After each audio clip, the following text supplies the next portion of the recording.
Tiempo con Dios es un momento para fortalecer tu espíritu y escudriñar la palabra. Vive ahora Tiempo con Dios.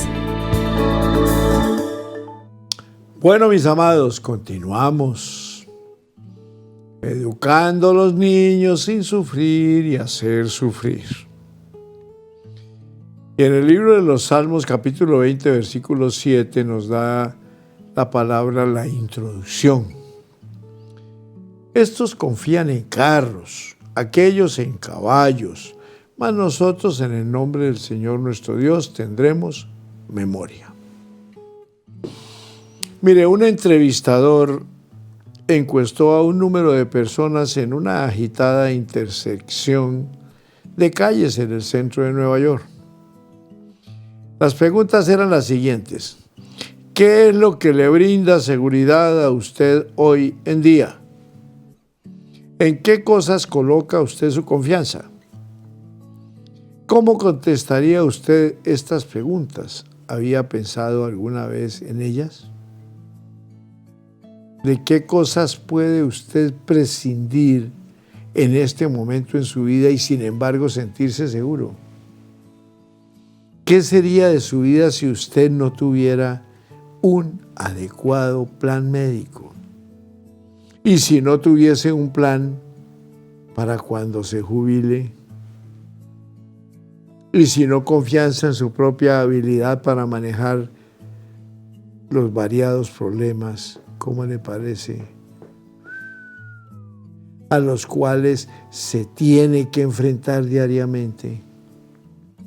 ¿Cómo sería su vida? Óigame, si su cónyuge ya no estuviese a su lado. ¿Pudiera sentir y actuar con seguridad si él o ella murieran mañana?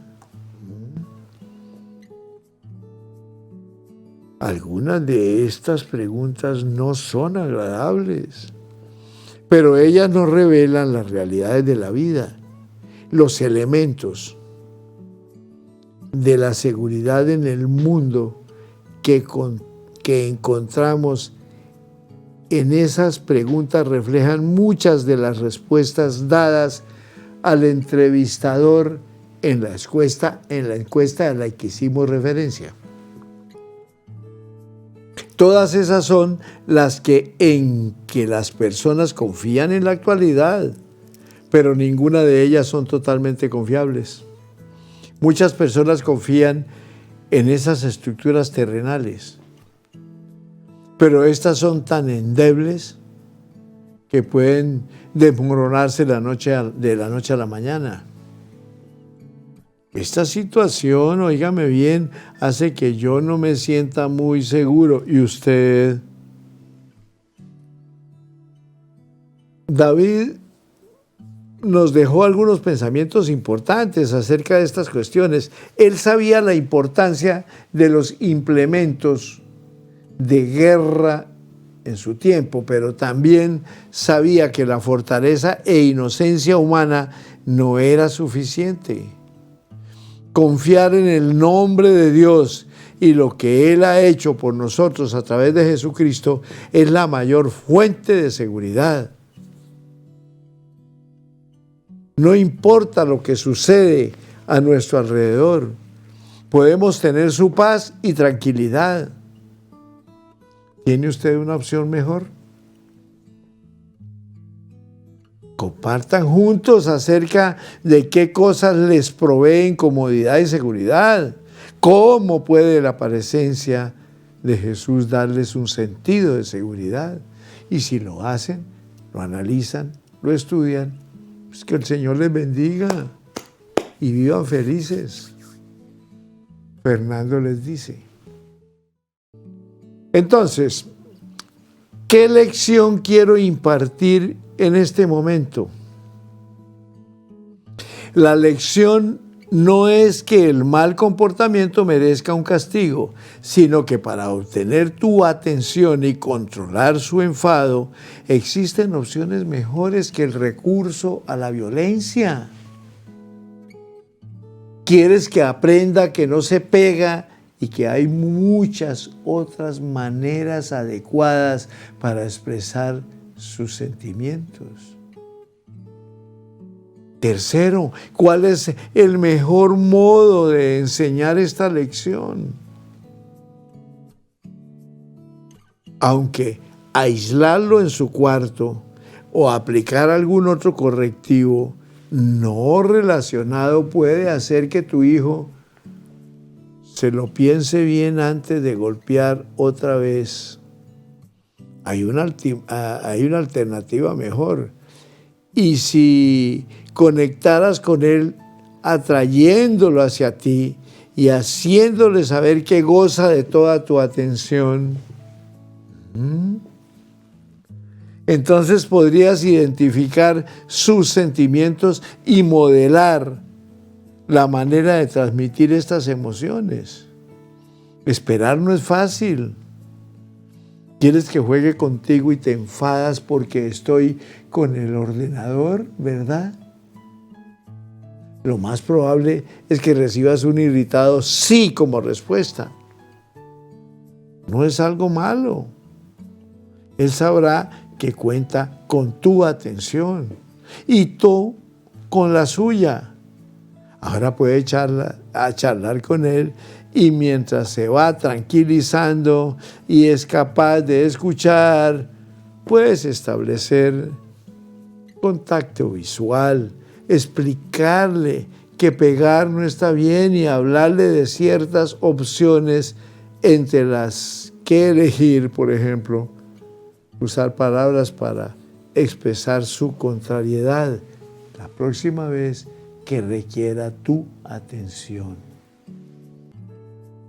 Hijos, este enfoque suerte efecto también con niños mayores.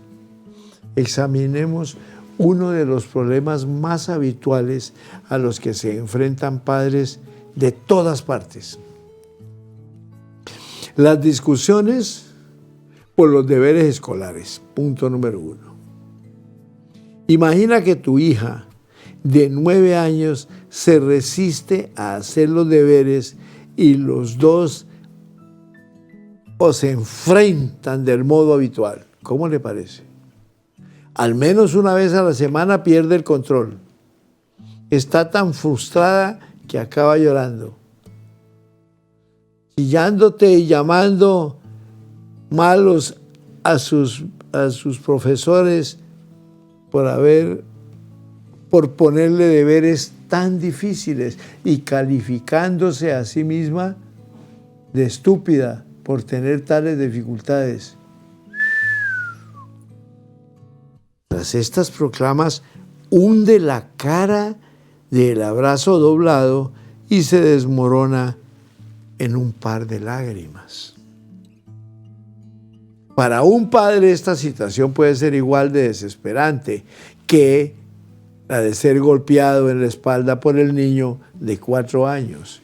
Una respuesta de piloto automático sería ceder a la frustración y en pleno enfado discutir con tu hija y soltarle un sermón echándole la culpa por administrarse mal el tiempo y no atender en clase. Seguramente nos resulta familiar, ¿cómo no? Lo de si hubiera empezado antes, cuando te lo dije, ahora ya lo habrías terminado. Nunca hemos oído a un niño responder a este sermón diciendo esto. Tenía razón. Óigame bien, papá. Debía haber comenzado cuando me lo dijiste. Asumo la responsabilidad de no empezar cuando debía. He aprendido la lección. Mañana me pondré a hacer los deberes antes. Gracias por explicármelo. En vez de la regañina, ¿qué tal si te preguntaras el por qué, el qué y el cómo? Pues buena pregunta estas tres. ¿Por qué? El cómo, el qué y después el cómo. Pregúnteselo hagan esa evaluación. Y desde luego van a aprender a vivir verdaderamente en armonía. Estás en Tiempo con Dios, tu mejor momento. Entonces, ¿por qué mi hija se comportó así?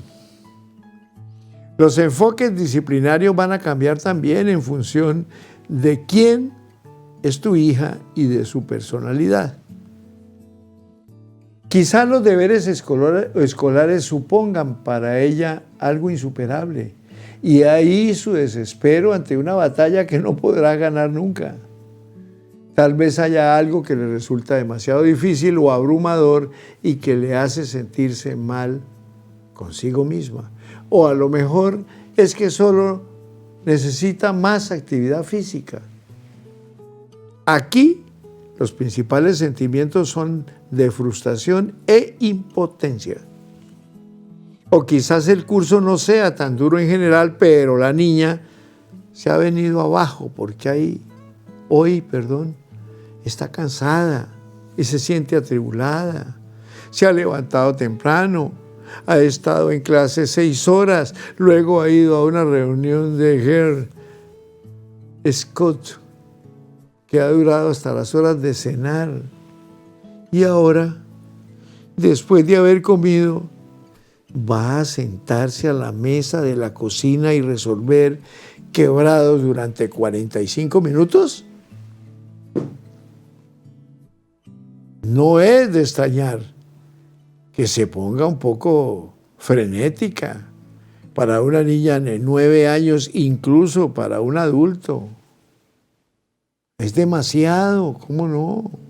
Eso no significa que no tenga que hacer los deberes, pero cuando te das cuenta de su situación, puede que cambie tu perspectiva y tu reacción. ¿Y qué lección quiero enseñar en este momento? Quizá quieras explicar algo sobre la gestión efectiva del tiempo y responsabilidad, o sobre la toma de decisiones relativas a actividades en las que uno participa, y acerca del control de las frustraciones de forma más adaptiva. Entonces, ¿cuál es la mejor manera de enseñar esta lección? Al margen de tu respuesta a la segunda pregunta, una regañina cuando ella está alterada no es, desde luego, el mejor planteamiento. Paren orejita. No es un momento para enseñar nada, pues las partes emocionales y reactivas de su cerebro están embravecidas, aplastando las partes más tranquilas, racionales, reflexivas y receptivas. Así que quizás sea mejor ayudarla con los quebrados y superar sin más esta crisis concreta. Sé que sé que es mucho para esta noche y estás cansada, pero puedes hacerlo. Me sentaré contigo y nos lo quitaremos de en medio.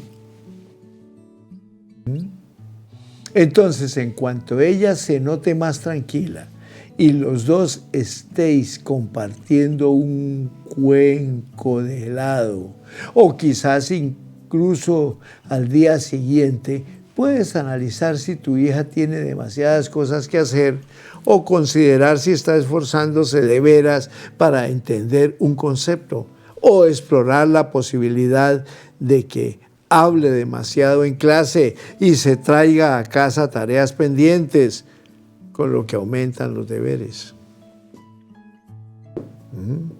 Hazle preguntas y aplicad juntos la resolución de problemas para averiguar qué está pasando. Pregúntale qué le impide completar el trabajo escolar, por qué cree que no está haciéndolo bien y qué ideas se le ocurren.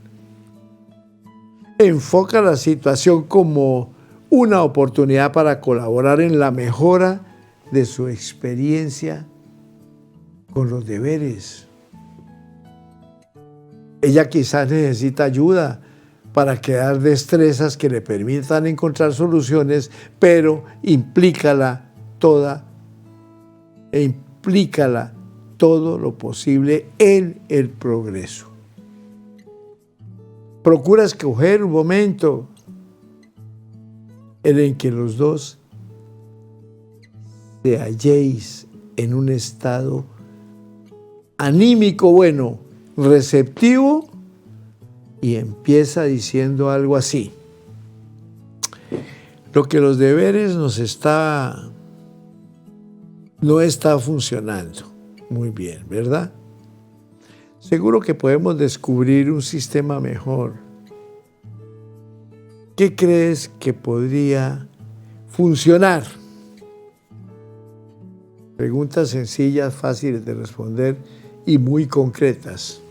Contésteselas a sí mismo. Entonces, mis amados, como niños diferentes requieren respuestas diferentes a las preguntas ¿por qué, qué y cómo? No estamos diciendo que cualquiera de estas preguntas específicas vaya a ser necesaria, aplicable a tus hijos en un momento dado, no. La clave radica en plantearse la disciplina de una forma nueva, en repensarla. A continuación, puedes seguir una filosofía global al interaccionar con tus hijos en vez de reaccionar sin más con cualquier estallido cuando ellos hagan algo que no te gusta.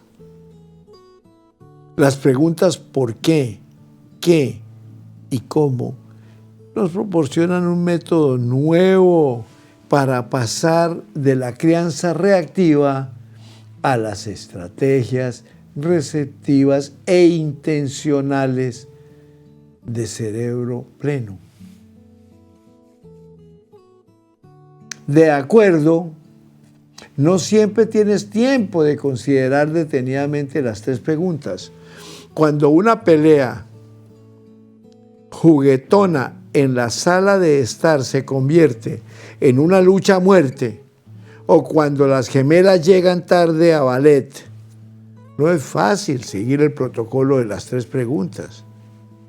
Lo entendemos, suena muy poco realista pensar que serás consciente de ello en pleno acaloramiento. No estamos diciendo que vayas a hacerlo a la perfección todas las veces o que inmediatamente vayas a ser capaz de evaluar atentamente tu respuesta cuando tu hijo o tus hijos estén alterados. Pero cuanto más tenga en cuenta y practiques este enfoque, más natural y automático será hacer una valoración rápida, y dar una respuesta, óigame bien, intencional.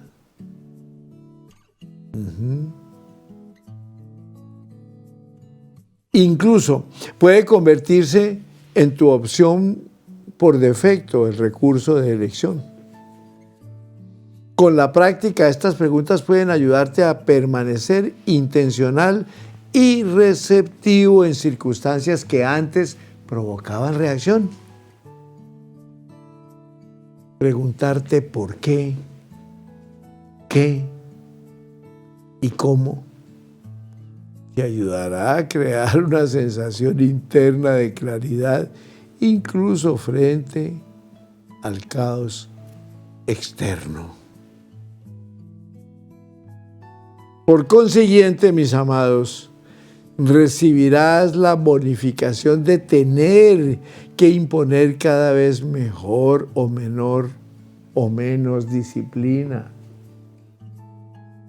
Pues no solo estarás moldeando el cerebro de tu hijo para que tome mejores decisiones y aprenda la conexión entre sus sentimientos y su conducta, sino que también estarás más sintonizado con lo que le pasa, por qué hace lo que hace.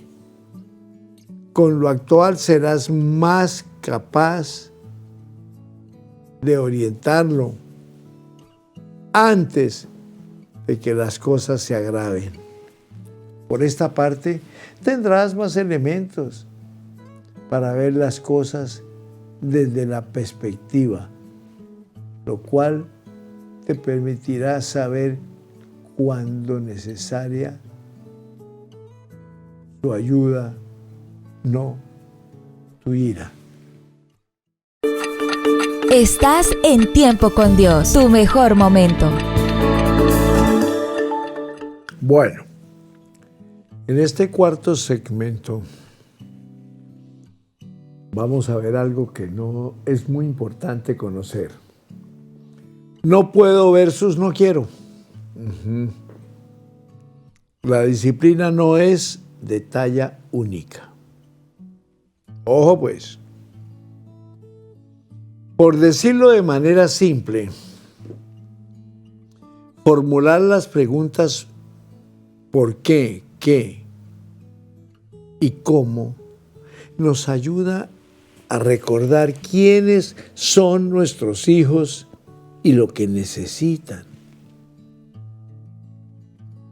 Las preguntas son estimulantes a ser conscientes de la edad y las necesidades exclusivas de cada individuo. Al fin y al cabo, lo que funciona en un niño puede ser exactamente lo contrario de lo que necesita su hermano. Y lo que sirve, óigame bien, para un niño ahora mismo quizás no sea tan idóneo 10 minutos después. Por tanto, no entendamos la disciplina como una solución de talla única. Recordemos lo importante que es imponer disciplina a este niño concreto en este momento determinado. Cuando disciplinamos con el piloto automático, solemos responder a una situación partiendo más de nuestro estado de ánimo que de las necesidades del niño en ese preciso momento. Es fácil olvidar que nuestros niños son solo eso, niños, y esperar conducta impropia, o mejor, y esperar conducta propias de la capacidad derivada de su desarrollo, por ejemplo, de un niño de 4 años. No cabe esperar que controle bien sus emociones cuando está enfadado porque su mamá sigue frente al ordenador, como tampoco podemos esperar que uno de 9 no se ponga frenético de vez en cuando por culpa de los deberes escolares.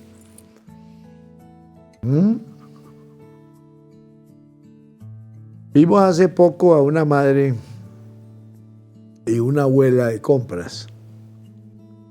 Habían sujetado a un niño pequeño, al parecer de unos 15 meses, al carrito.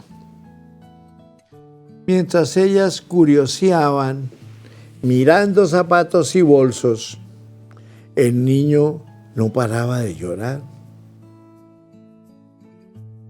Sin duda, porque quería bajarse. Necesitaba moverse, andar y explorar. Las cuidadoras le daban distraídamente cosas para entretenerlo, lo que lo contrariaba todavía más. El pequeño no sabía hablar, pero su mensaje estaba claro. Estáis pidiéndome demasiado. Necesito que veáis lo que necesito. Su conducta y sus emocionales lamentos eran totalmente comprensibles.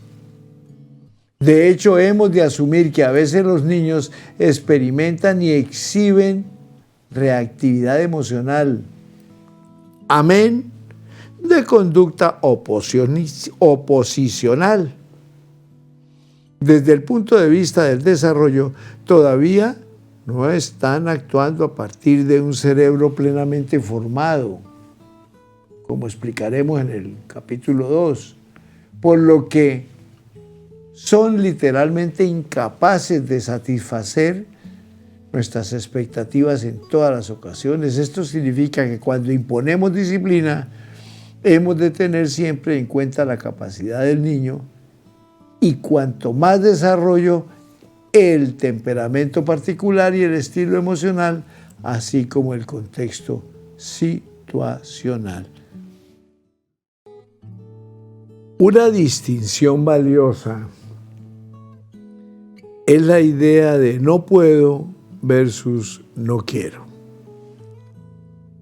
La frustración parental disminuye de forma drástica y radical cuando distinguimos entre estas dos situaciones.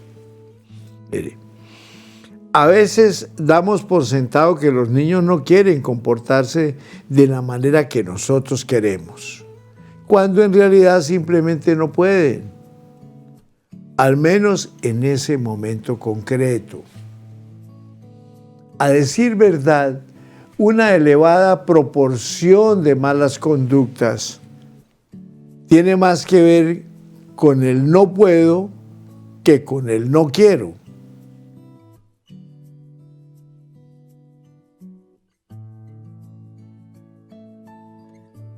La próxima vez que a tu hijo le cueste controlarse, hazte esta pregunta. ¿Es lógica su manera de proceder teniendo en cuenta la edad y las circunstancias? La pregunta. Con frecuencia la respuesta es afirmativa. Si te pasas horas haciendo recados con un niño de 3 años en el coche, se pondrá nervioso. Un niño de 11 años que la noche anterior se acostó tarde tras ver unos fuegos artificiales y a la mañana siguiente tiene que levantarse temprano, óigame, para una actividad extraescolar, muy probablemente se vendrá abajo en algún momento del día. No porque no quiera mantener el tipo, sino porque no puede. Intentamos dejar esto claro a los padres una y otra vez. Fue especialmente efectivo con uno que acudió a la consulta. Estaba consternado porque su hijo de 5 años demostraba tener capacidad para divorciar. Óigame bien.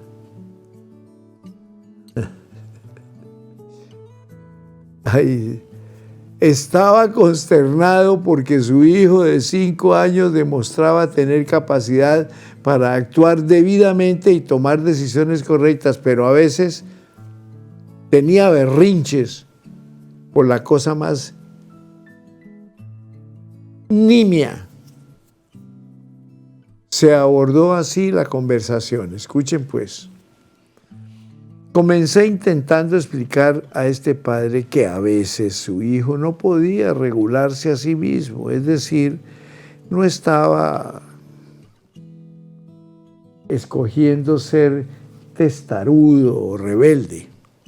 El lenguaje corporal del padre en respuesta a mi explicación fue claro. Cruzó los brazos y se reclinó en la silla, aunque no puso literalmente los ojos en blanco y desde luego no estaba, lo que se dice, dispuesto a fundar un club de fans consigo. tengo la impresión de que no está de acuerdo conmigo. Y le dije, es que no tiene sentido, respondió. A veces consigue controlarse incluso ante decepciones importantes, como la semana pasada cuando no pudo ir al partido de fútbol. Otras veces, en cambio, pierde totalmente la cabeza al no poder ponerse la gorra azul porque está en la lavadora. No es que no pueda, lo que pasa es que está demasiado consentido y necesita una disciplina más estricta. Ha de aprender a obedecer y puede. Ya ha demostrado de sobra que es capaz de desenvolverse. Decidí asumir un riesgo terapéutico, hacer algo fuera de lo común sin saber muy bien cómo resultaría. Asentí y dije, seguro que usted es casi siempre un padre afectuoso y paciente, además. Perdón, ¿verdad?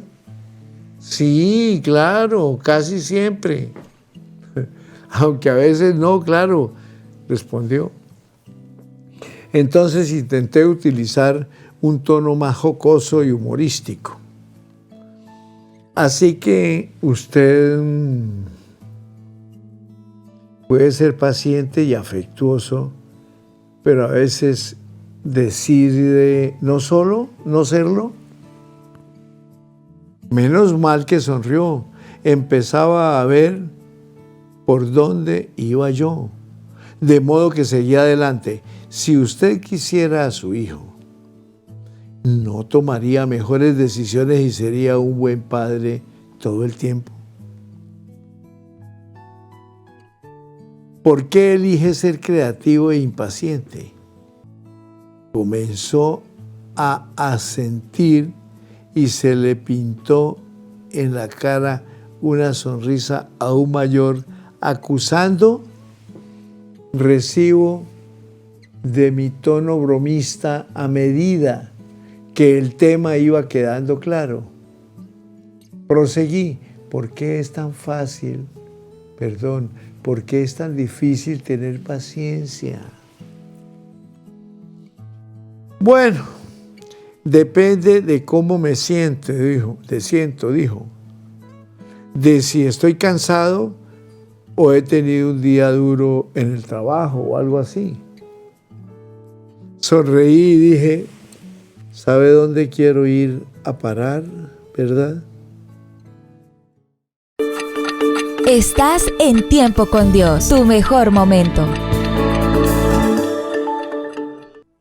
Desde luego que lo sabía.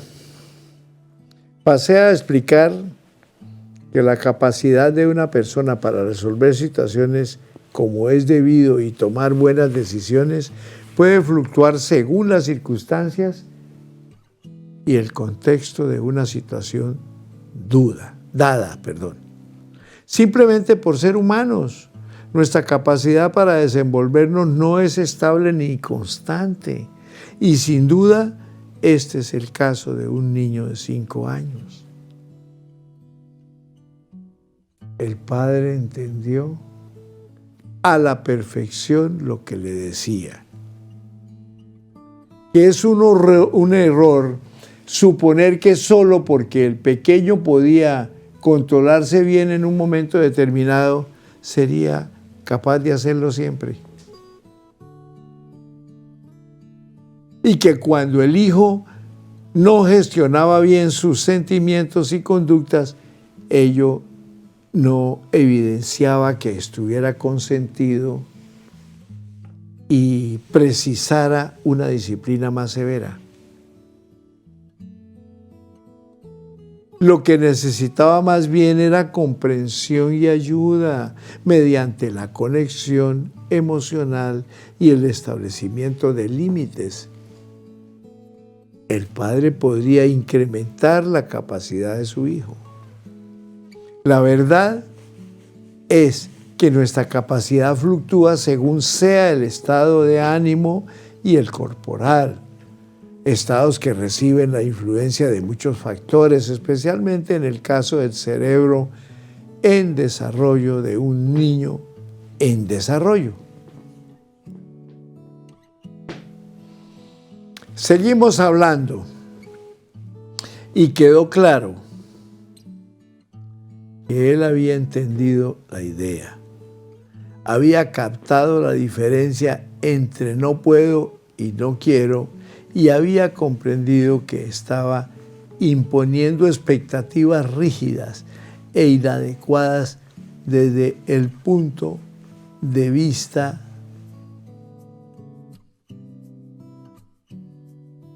del desarrollo de talla única a su hijo, así como a la hermana del pequeño.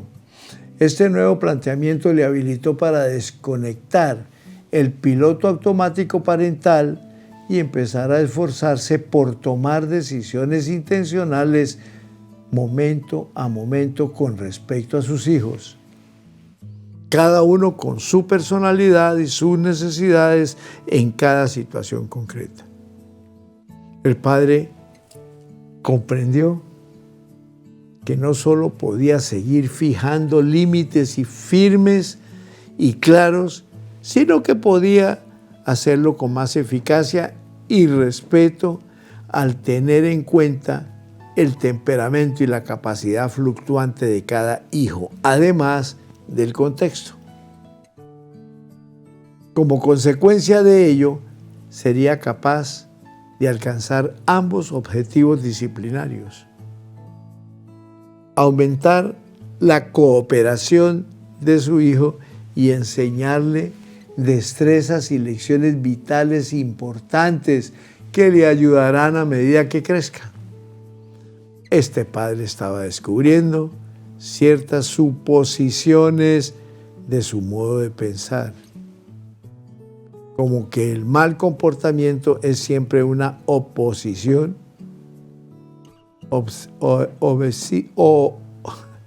obstinada en vez de un momento de dificultad que se presenta mientras uno trata de manejar sentimientos y conductas.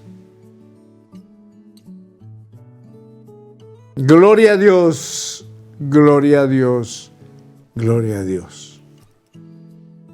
Terminamos este cuarto día. Nos queda el día de mañana. Espero verlos tempranito para concluir estos temas que con seguridad a muchos les han ayudado para controlar la situación de esos hijos que aman.